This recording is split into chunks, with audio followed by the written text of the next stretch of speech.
Hi, Candace here, and today I am sharing my second layout for the cut shop. Here's a look at the cut files that I'll be using on today's layout. So I'm scrapping a picture that I took of my little guy, and I was standing above him and he was checking out his candy in his bucket, and it is one of my favorite Halloween pictures.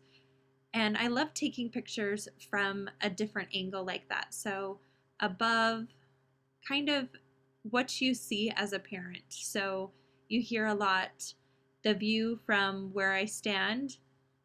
And a lot of times we're, looking down at our little kids and just to document those little things I love. So what I'm starting out with here is some cardstock from Crate Paper. It's from their After Dark collection, and I just adore this collection. It is so cute and comes with so many cute embellishments.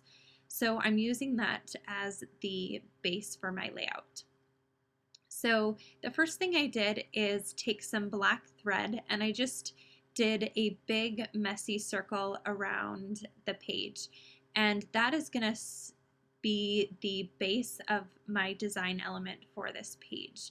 Then I grabbed the Trick or Treat cut file and the little web, and then the border that you just saw me cut apart, I'm going to use those pieces of that cut file around in that circle.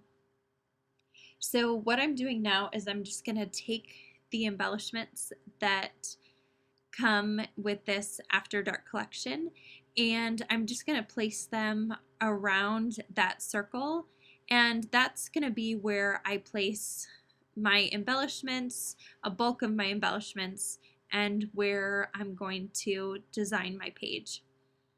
So they have these puffy stickers, so I'm using those, and then the large 12 by 12 chipboard sheet, and I'm pulling a few little elements off that. I just love the chipboard. So I'm gonna do a lot of stars on this layout because I know I'm gonna use the stars from the cut file, so I wanted to make sure that I added some chipboard pieces. So I also took the stickers from the 6 by 12 sheet, and I pulled off those little banner pieces and attached it to part of the web and then hooking over to my big circle. So after I did that, in a little while you're going to see me stitch so it looks more like a banner. I just took a bunch of pieces from the 6 by 6 paper pad and did a little stack of papers there. And now I'm taking my straight edge and I'm just going to run it along each of those papers along the edges and just distress it. For me, that's one of the easiest ways to distress the edges of paper, and I feel like I have more control. So when I want to do little tears on the paper, I can do that. And when I just want to pull some of the color off the front of the pattern paper, I just angle my straight edge a little bit differently. So the flatter I place it, the more color I'm going to take off the paper, and the more vertical I place it, the more tears in the paper I'll actually have. So I love how that just distressed the papers around that photo stack and just made it look really cute. I love how it ends up turning out. So I know I'm going to place that in the lower right hand corner of my page, and the Trick or Treat is going to go pretty close to the center of that circle. So I'm going to add a black tag that I have in my stash and tuck that into my stack of papers, and then there's a few tags that are on the 6 by 12 sticker sheet, and I pulled that out also, and I'm just distressing the edges of that so it'll match the papers. So those are going to get tucked in towards the top of my photo stack, and I'm just looking through finding some more embellishments to add around my photo there's these little tags, and I think that one says treats or boo, but they are just, everything in there is so cute. And I think so far I've done 2 layouts with this collection, and I think I'm gonna go back and have to do another because I still have so much left over, and I just adore this collection. It is so cute, and I love Halloween. I like the fun of kids dressing up and getting candy, and they're just so happy. I don't like anything scary. I don't like being scared. I don't go to haunted houses. I don't like the scary part of Halloween. I like the whimsical, happy, fun family part of Halloween. So that's how we do it in our house. I don't let my kids dress up. I have 4 boys. I don't let them dress up as anything scary or like that. We always do something fun, superheroes or Ninja Turtles or something happy, but I don't like to do the scary stuff.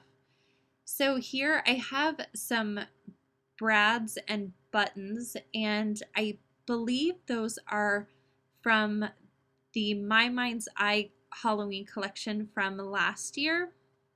I don't remember what it's called, but they have these little brads that are little skulls, and they're so cute. And so I took 2 of those little skulls, and I'm going to place them along that circle around the page.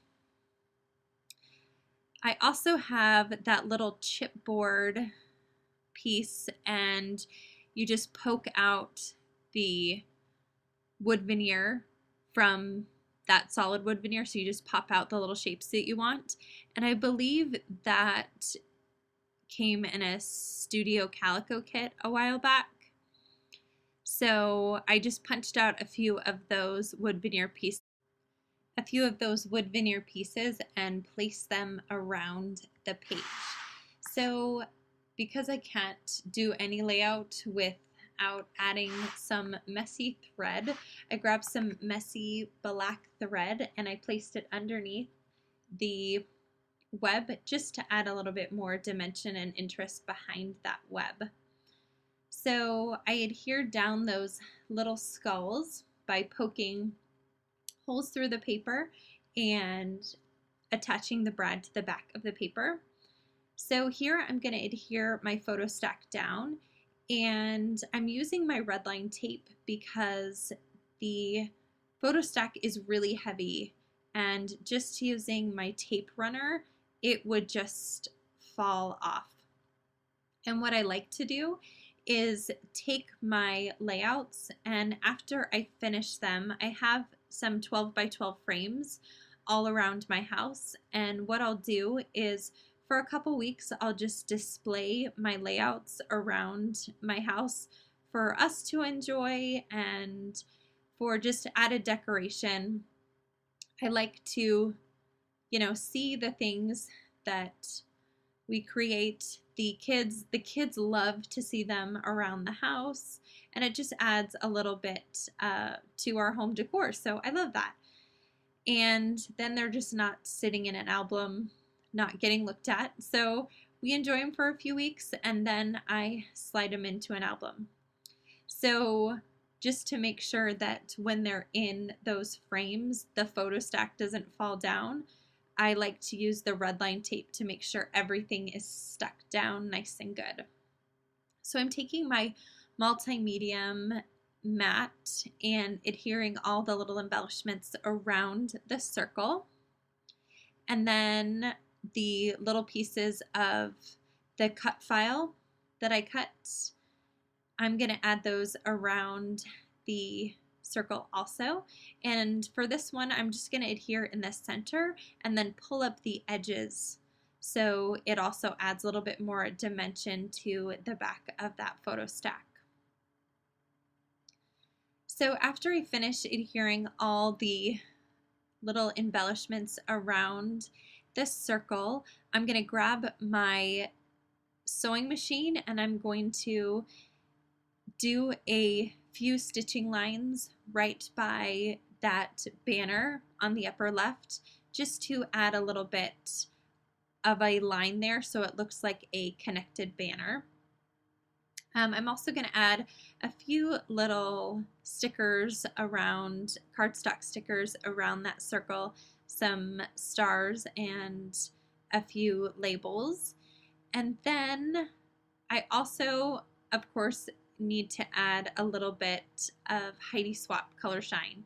So I'm going to cover up my photo and I'm going to take some Heidi Swapp Color Shine in gold, and I'm going to place that just around the circle, following the circle, just continuing that whole design element on the page. And then again finish off with some stitching along that banner. So I think that will complete the layout for today. I had so much fun creating this layout. I feel like the cut files from the Cut Shop make designing and layouts come together so quickly. And what is really exciting, coming up on October 29th, the design team girls are going to be having a little blog hop. And as you hop around, the design team girls will each be giving away a cut file from the shop. So there'll be more information on that to come, but make sure you join us on October 29th for that blog hop and giveaway of cut files. If you have any questions, just leave a comment below. Thanks so much for stopping by. I so appreciate you coming by my channel and liking my videos and enjoying them.